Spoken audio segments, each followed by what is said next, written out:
రోజున ఆంధ్రప్రదేశ్ రాష్ట్రంలో ఉన్నటువంటి వెంకటగిరికి, అదేవిధంగా రాజంపేట, రాయలసీమ ప్రాంతంలో అన్నమయ్య జిల్లాలో ఉన్నటువంటి రాజంపేటకి, రెండూర్లకి మనం ఈరోజు ఏపీఎస్ఆర్టీసీ లాజిస్టిక్స్ ద్వారా రైస్ బ్యాగ్స్ పంపించడం జరుగుతూ ఉంది.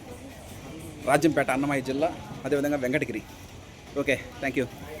ఈ రోజున రాజంపేట, అన్నమయ్య జిల్లా, రాయలసీమ ప్రాంతంలో ఉన్న రాజంపేటకి, అదేవిధంగా వెంకటగిరికి, రెండూర్లకి ఈరోజు మనం రైస్ ఆడిచ్చి మిల్లింగ్ చేసి పంపించడం జరుగుతూ ఉంది.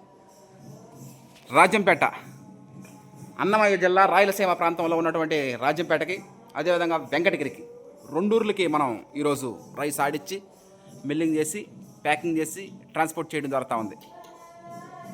నమస్కారం.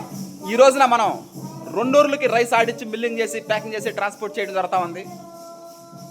అన్నమయ్య జిల్లా, రాయలసీమ ప్రాంతంలో ఉన్నటువంటి రాజంపేటకి single polish. Next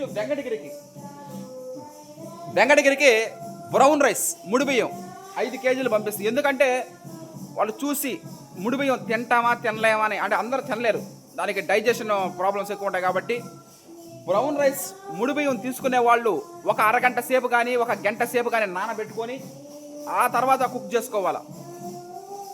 white rice single polish ఏం అవసరం లేదు, డైరెక్ట్గా కుక్ చేసుకోవచ్చు.